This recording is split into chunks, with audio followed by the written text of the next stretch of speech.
Hi, my name is David Hernandez. And I'm Halemah Ibrahim, and we're the hosts of Colors of Connection, where we discuss that even though on paper we may seem like very different people, we actually have a lot that connects us together.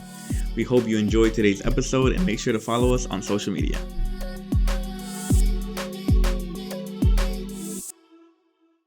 Halemah? David? We're here. Yes, finally. We're finally here. Colors of Connection. So we've been talking about doing this for a long time. Yes, and by have. talking about it, it's like we just throw out ideas somewhere. Yeah.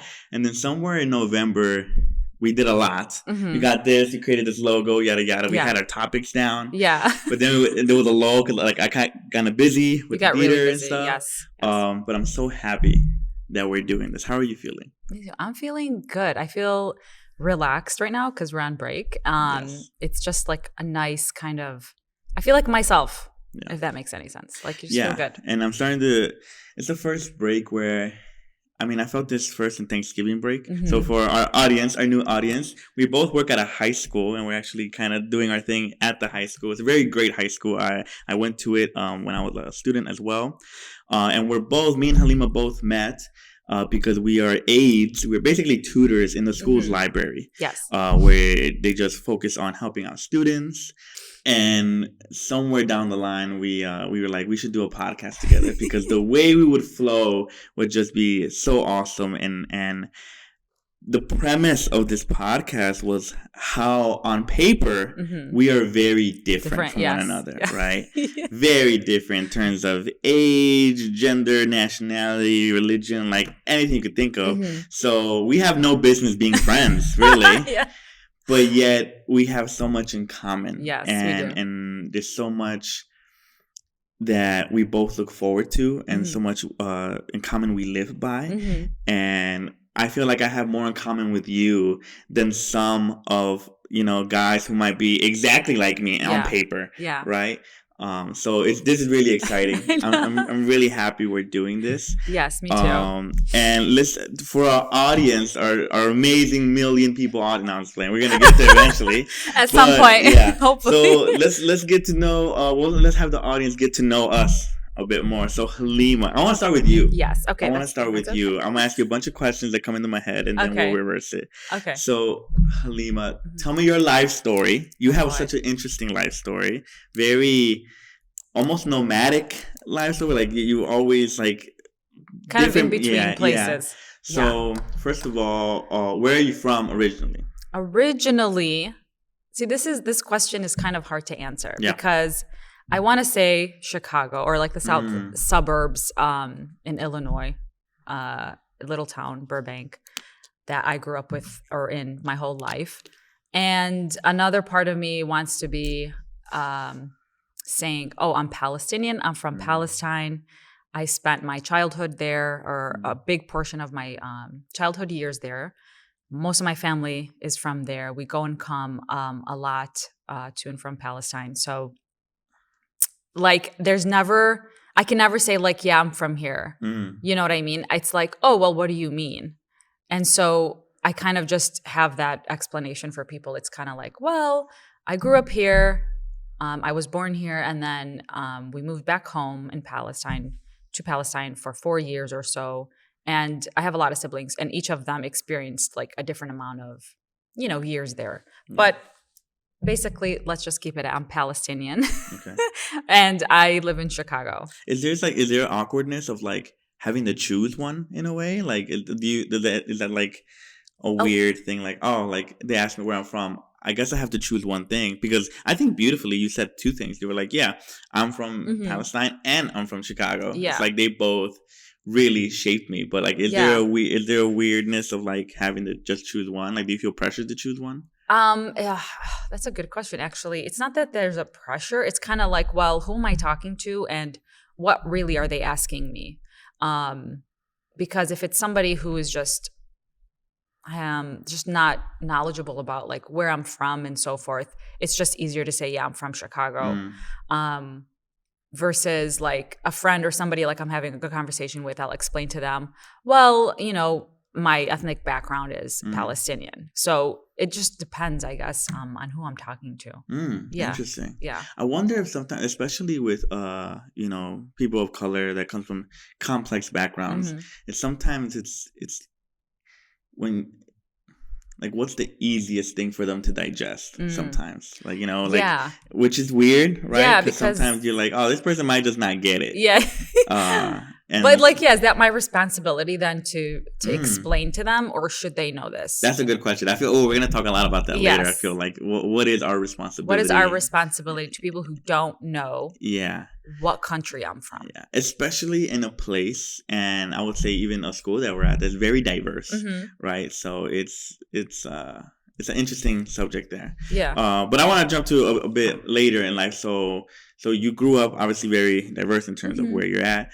Let's talk about high school. Considering we work at a high school, I feel like high school, those years are so important because they define us, or we let things define us. Yes. Right? So where did you go to high school, and what type of person were you? Oh God. I was kind of shy, but I always tried to be active in something. Like I joined the basketball team. Didn't work out too well. I tore my ACL.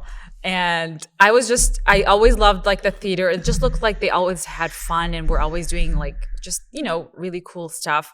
But again, I was too shy. And again, my background and my cultural experiences coming back from Palestine to Chicago or to America, I always felt like I was a little bit different or I didn't fit in with everybody. So instead of me just going for things, I kind of like stopped myself a lot from. How old were you when you came back?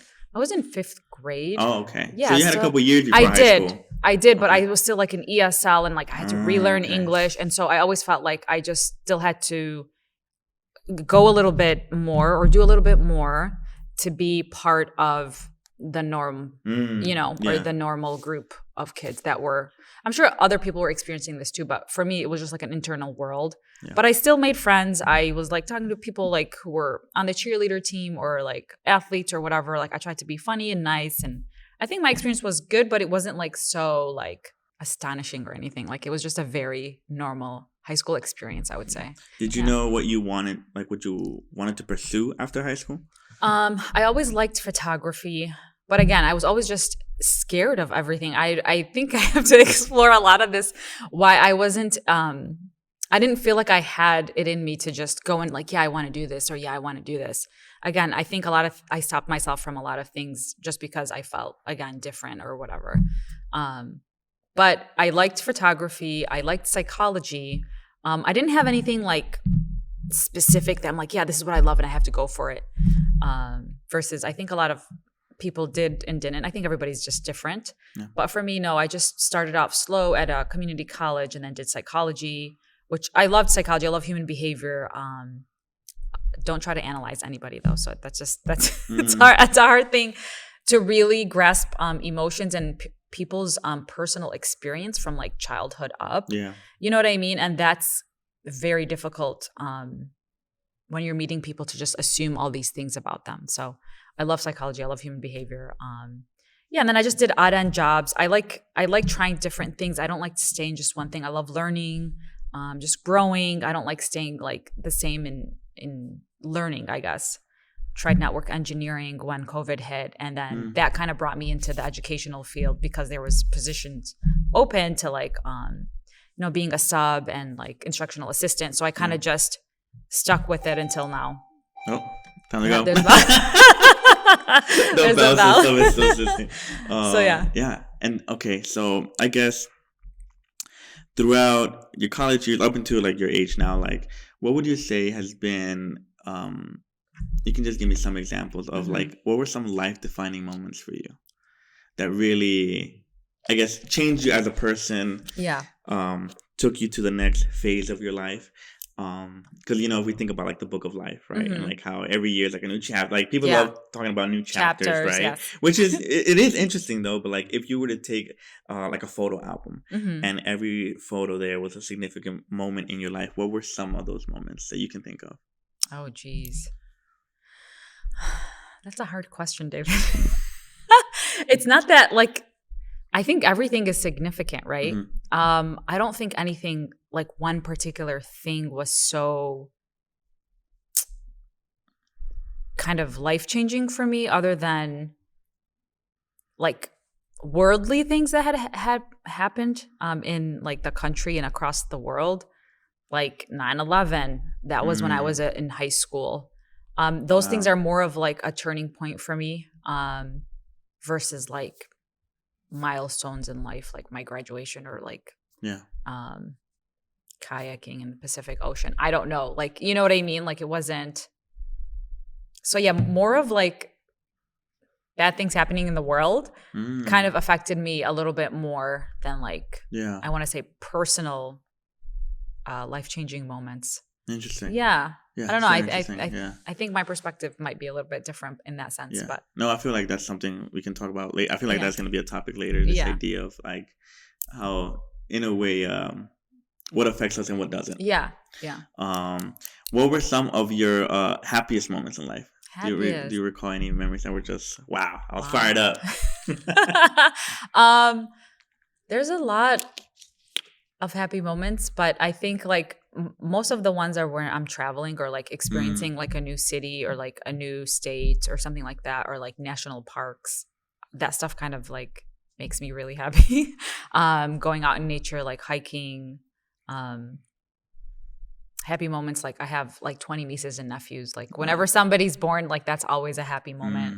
So yeah, like I think just like the small little things are always something that I love to like sulk in, because it's just such a tiny thing in life, but it really gives you that peace, you know, that internal kind of like peace of like, this is making me actually like really happy just witnessing, you know, the world like in these special little moments. So yeah, those are kind of my happy moments. I don't know. Is that like something you're expecting or not? Or no, I mean, it's you. Like it's all just to know you, which I think is great. Like I think everything in our answers give a bit of who we are. Okay. What are the top 3 virtues you live by? Oh my gosh.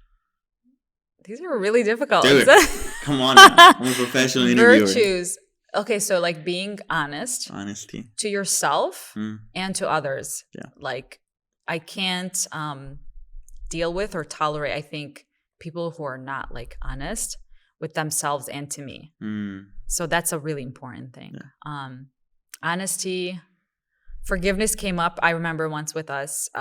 And I think that's also very important because obviously we're human beings. And forgiveness. Oh, that's a big one. Yeah, we make mistakes. You can't expect people to kind of know exactly what to do and how to treat you and all these things, right? And if they're willing to learn and listen to you. Oh, you got 1 minute. You got 1 minute. So our otherwise the bell. So our school does this thing where there's 5-minute passing periods. And at the last minute, they play on this Mario theme song so kids can hurry up and get to it. We got to find a different location. Or know how to turn this off or something. Yeah. So it's going to ring in about another minute, but that's okay. Okay. So honesty, forgiveness. And that's awesome. Yeah. And another one, being like open, I think to... Openness? Open, like, yeah, to not... to like look at whatever it is that you're doing and then think it's exactly how you assume it is. It's kind of like opening your brain a little bit.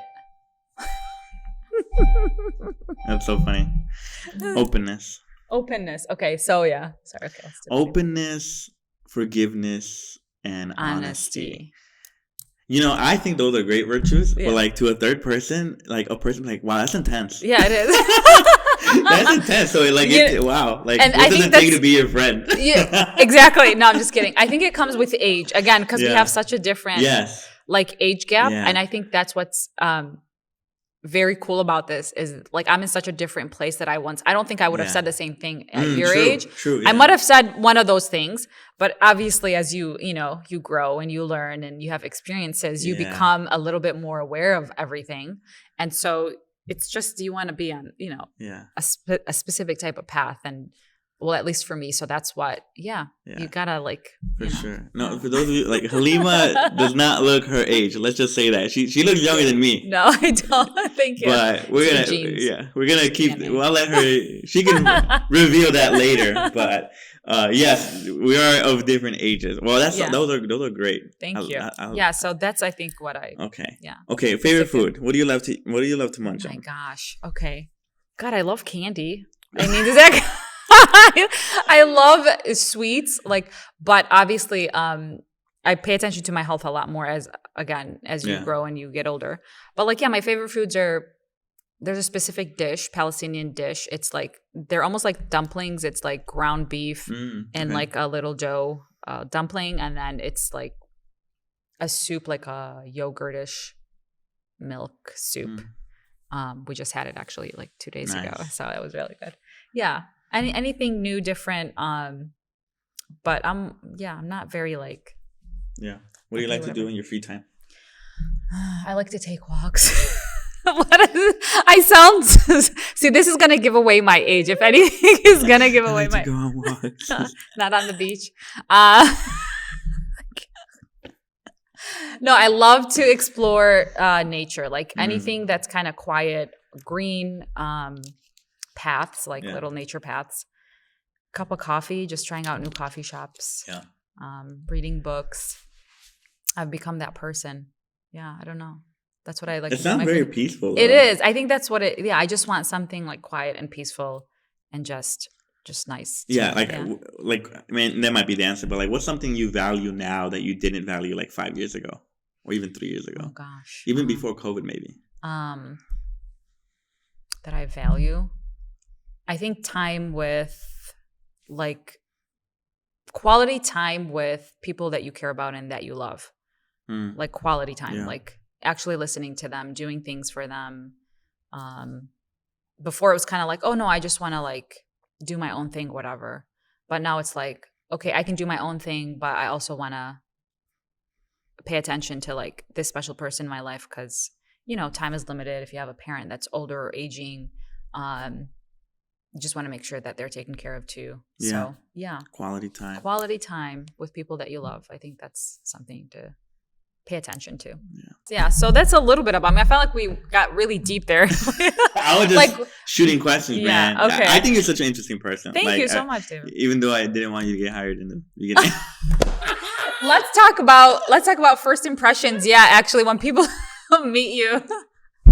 I totally judge Halemah because I've been at the school for about 3 years. This is my third year.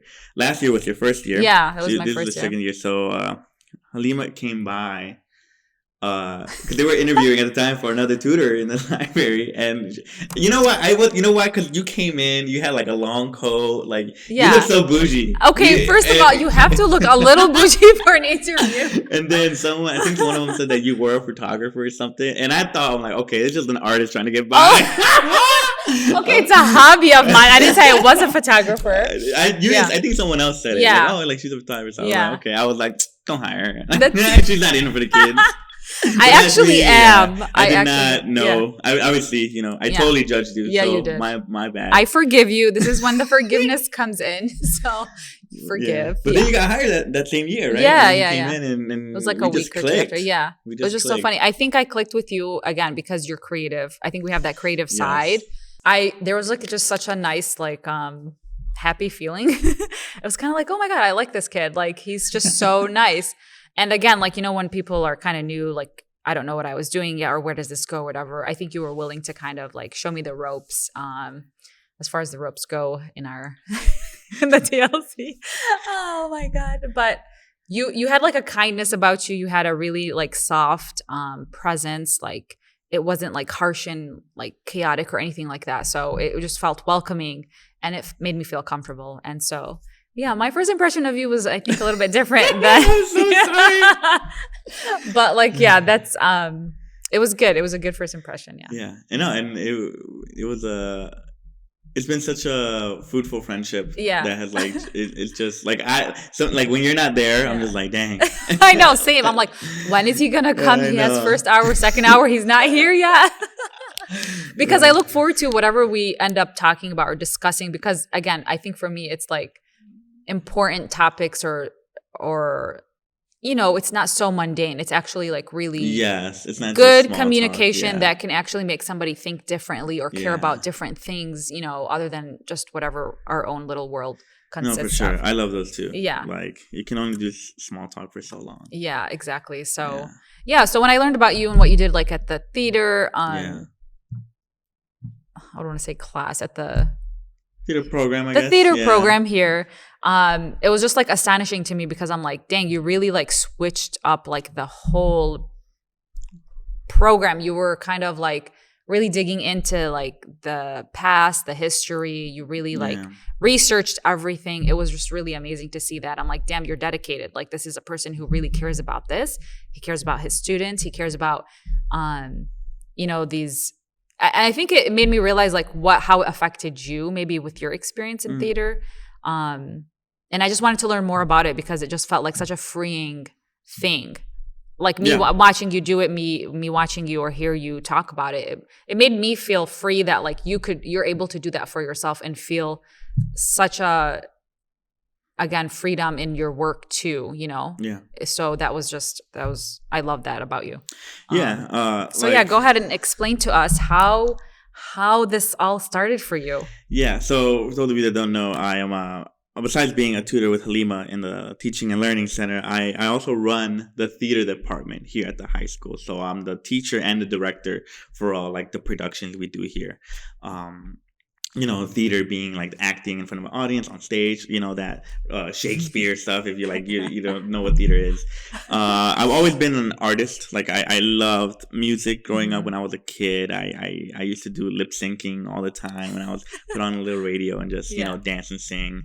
And then 5th grade, I started like rapping. Rapping was a big thing. So I was like, spitting my bars. Yeah, I still do it every now and then. Oh yeah, he has his Instagram page. If anybody's interested, you can hear some of his raps. And then I got to high school and there's no like rapping club or anything. I'm like, okay, like what is the best avenue to perform? And the theater program. So I went to the high school where I teach at, which is like really awesome, which is a full circle moment for me.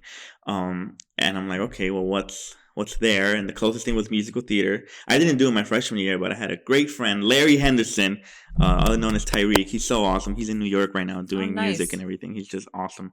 I saw him on stage and he was like an ensemble member. The music was Annie. Yeah. He was up there like, I'm like, that looks so cool. Like, I want to do that. Yeah. So the next year I auditioned for the fall musical. It was Hairspray.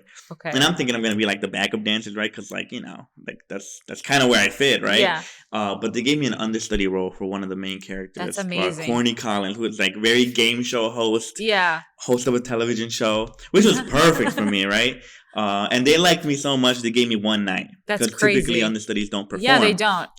They gave me one night. They gave me Friday night. Yeah. And it was just awesome. Yeah. And I'm like, oh, this is great. But at the same time, I was a tennis player. What? I didn't know that. I was a tennis player. Sophomore year, I was first singles, which is like number 1 on the JV team. Look at this. I'm learning everything. So that was awesome. But then junior year, they moved the fall musical to the spring. Okay. Which is tennis season. Oh. So I had a Troy Bolton moment. Oh, that's right. You had to choose. Do I do this? Choose tennis? Because I was about to be on varsity. Yeah. Or do I do the musical? Do I pursue this theater thing? Yeah. And I made a choice.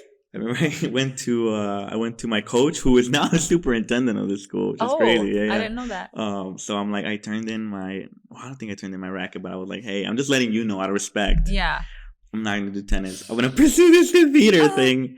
Which is so corny, right? But he was so cool. He was like, hey, I wish you the best. Yeah. Do your thing. Yeah. I was like, all right, God bless. So I went and I got my first lead role. That's amazing. I was Bobby Child in the musical Crazy for You, which is a hard musical to do for high school kids. I don't know how we pulled that off. I haven't heard about that one. It's really cool. It's like a composer's best hits one-on-one musical. Oh, you're joking. So I was the lead role and I ended up performing. Originally, I was double cast, but then the other actor quit, and so I had all 4 nights. That's amazing. Had to kiss 4 girls on stage. Oh, shut up.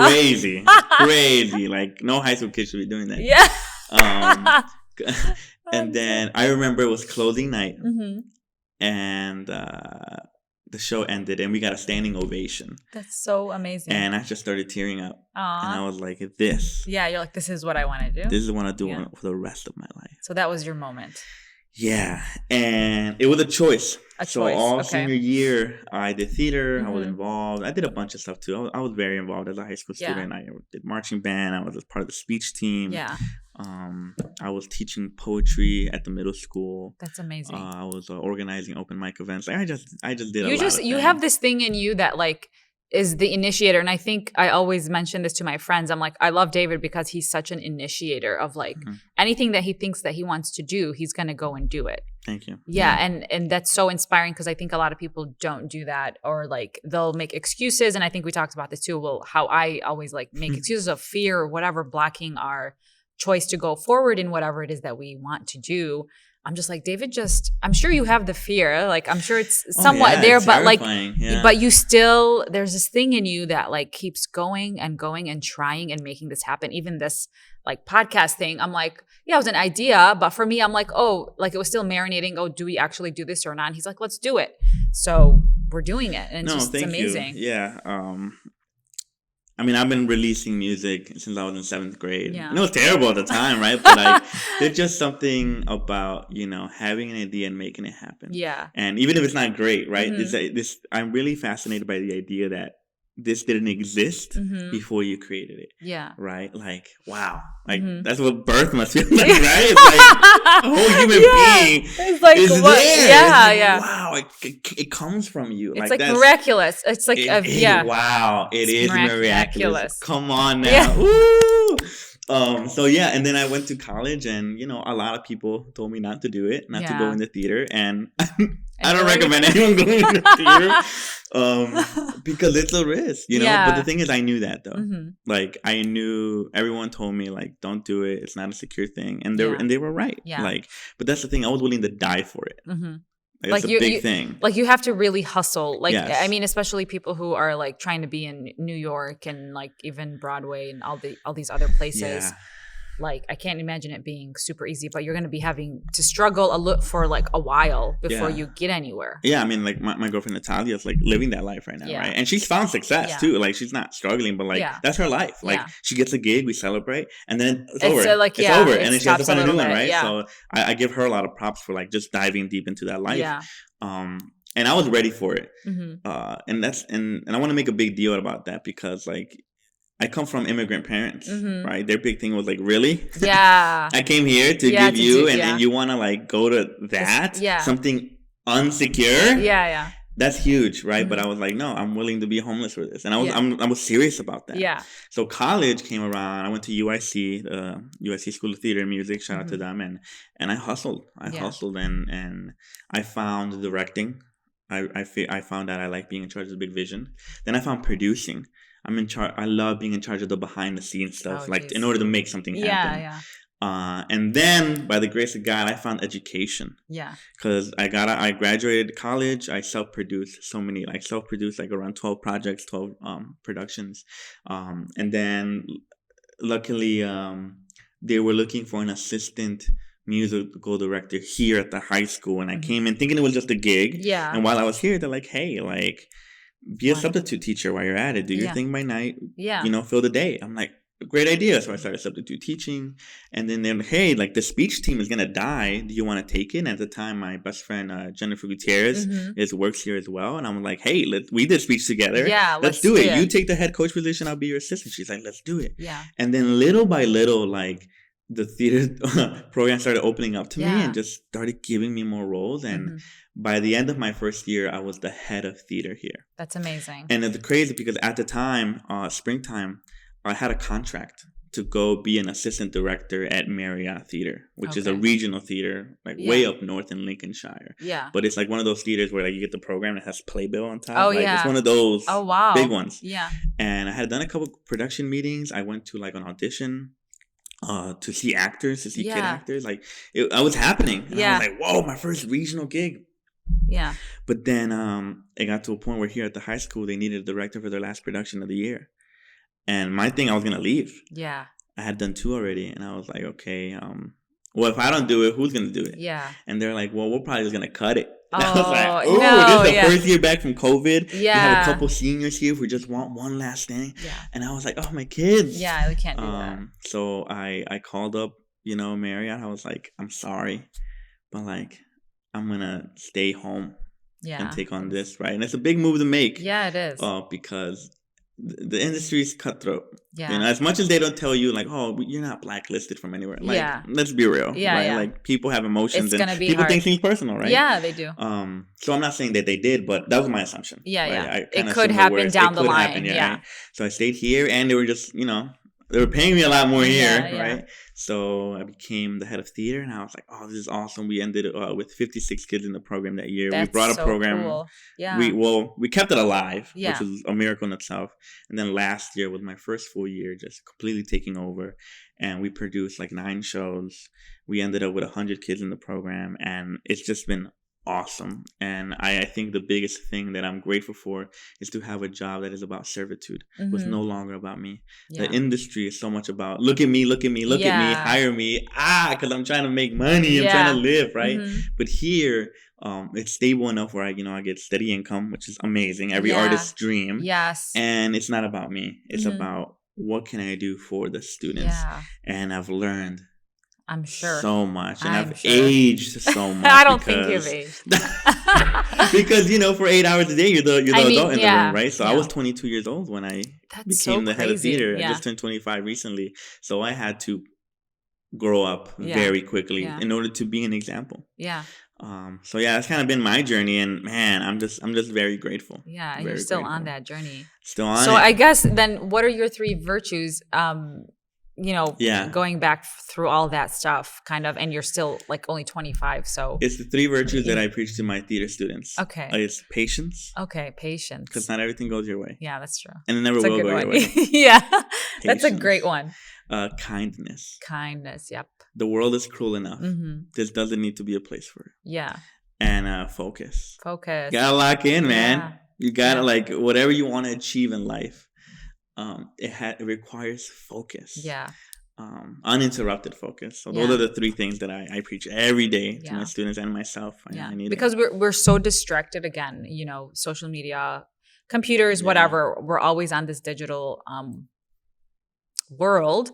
So I guess how do you tell them to focus, or is there any exercise that you give them to kind of bring them back into what's really important to them? Well, the cool thing is that theater is about creating something tangible. Okay. So that's the focus. Yeah. So the patience and kindness is all about the process. And I tell them those are the things you should live by in your life, right? And the focus is that even though you're dealing with stuff in life, you still have to do something.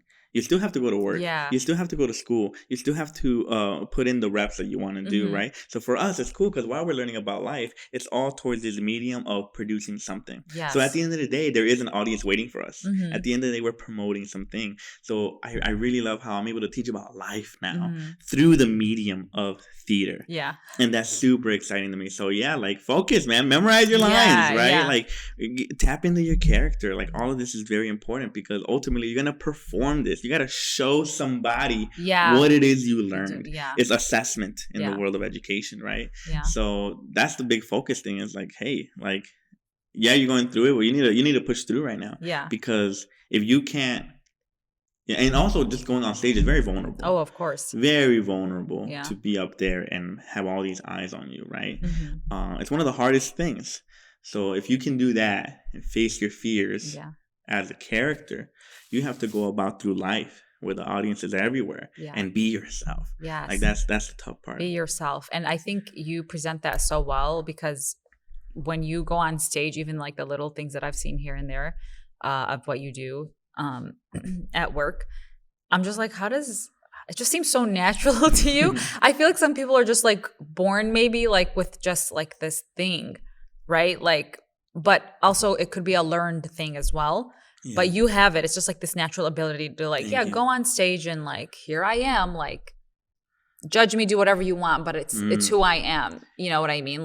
That's the thing about artistry. You have to be vulnerable enough to put it out there, but brave enough to be I don't care what you think. Yeah. Yeah. It's a contradiction. It's a paradox. Yeah. But that's what artistry is. It's I don't care of what comes to me after, but I have to be vulnerable enough to share it. And I think it's so important for high school students to learn that. Yes. Because a lot of them, I feel, don't or always holding on to things internally. And because again, they're like worried about what other people are thinking. It's that stage, during life where like, you're going to be made fun of, and people are kind of mean sometimes. Like, let's be real. You hear things sometimes that they say, and it's just not nice. So it's like, I guess, letting down their armor, but also knowing that there are just cruel people in the world, and maybe just be kind too, just because, you don't want to be like that either. Yeah. My philosophy here is like, it's people first, art second. Yeah. Like, we're at a place, even in 3 years, where like, the work is not the problem. Like, the kids are talented. Yeah. Like, they're great. Yeah. Like, they will execute a task. The hard part is the life stuff. Yeah. Where are you emotionally today? Yeah, emotionally. What do you like? Like, some days you're just playing therapist all day. Yeah. Right? Because they're kids, and they have to, they're going through life. Stuff, and their view of the world is so small. Of course. Like, one thing that messes up, that's it. One day equals bad life. Yeah, right? Yeah. So that's the thing that we're dealing with a lot these days. Like I tell them, your acting's not the problem. Your performance, like, that doesn't matter. Like, we're good now. Like, we got to a comfortable place.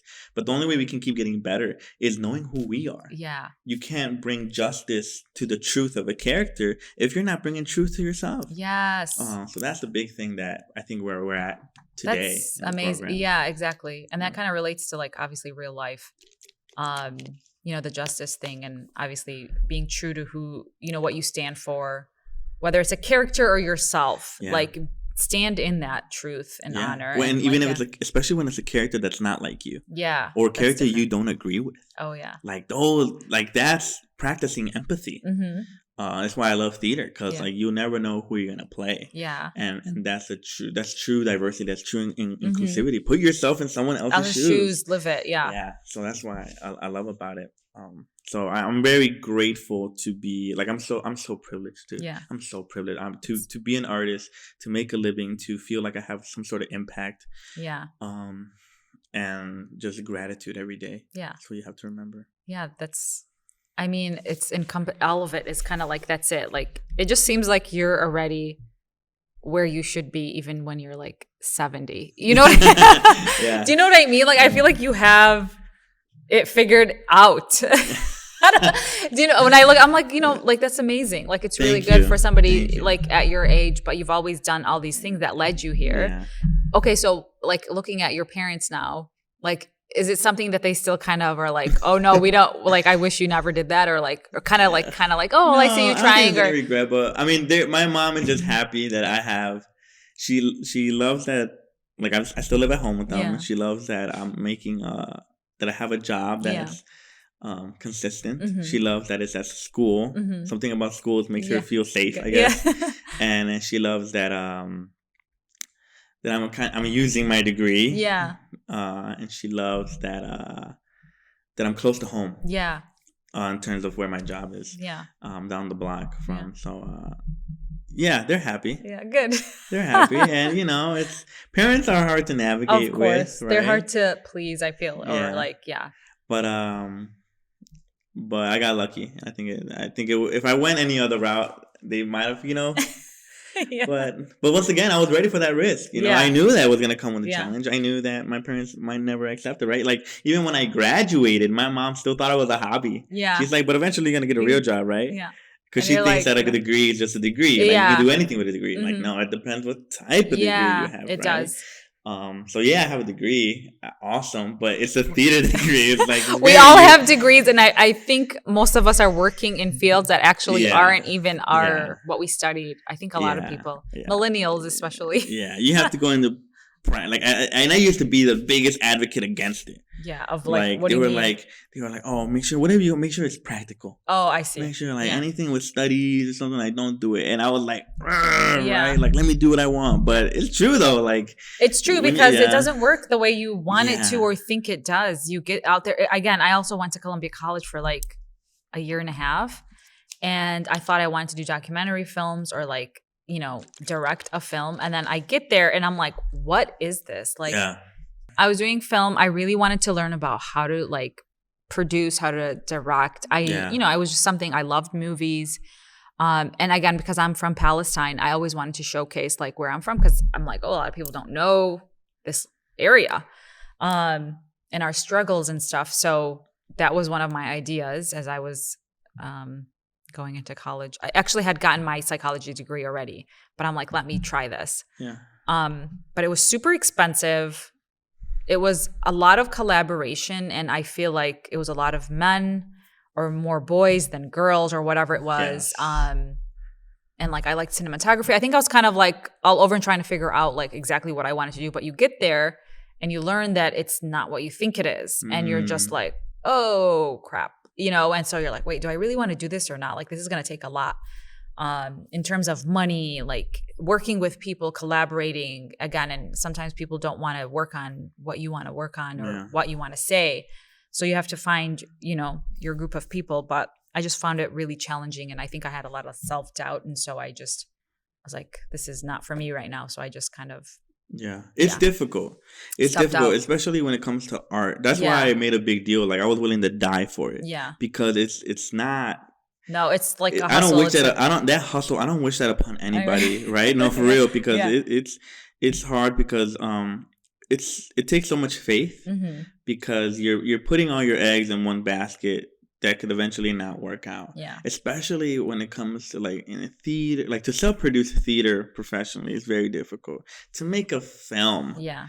Like I made a couple short films. I even produced a whole sitcom.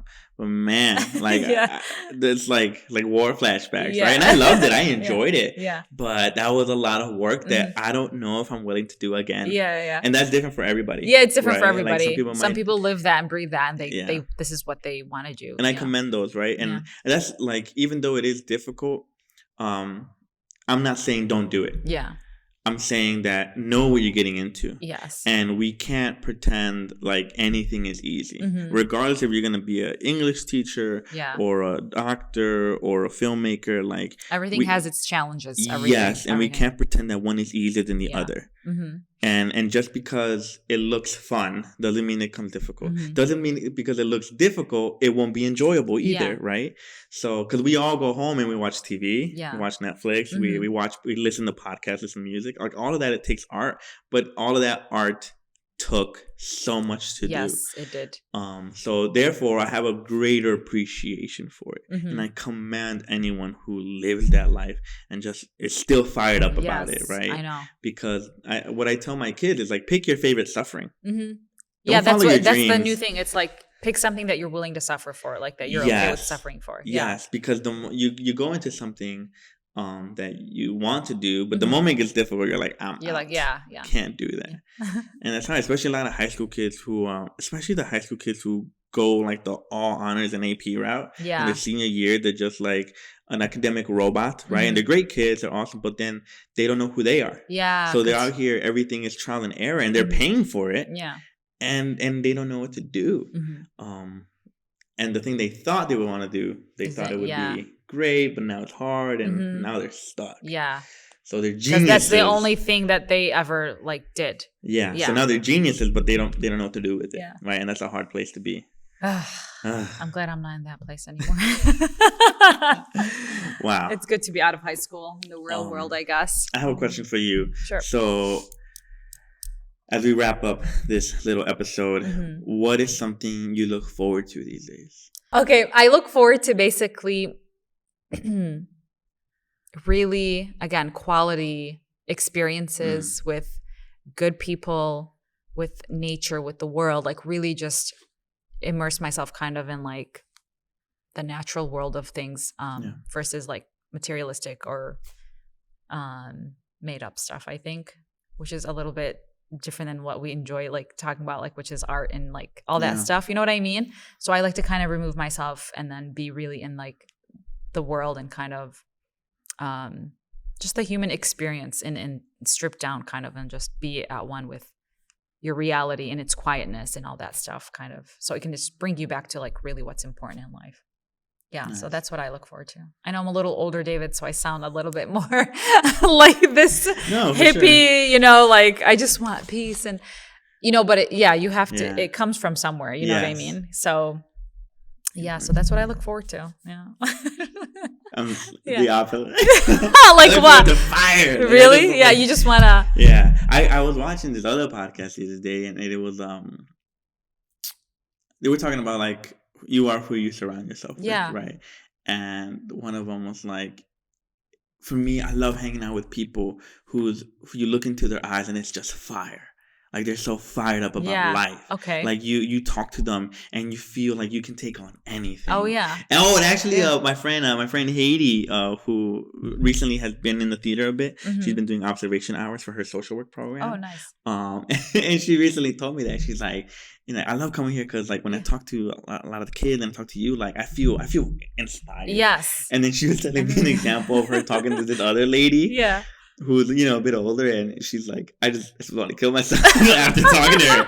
Oh my god! And it's true. That's actually something to think about when I'm talking to people. But again, we're all at our different ages. Yes. Like you're gonna feel like this right now. Yeah.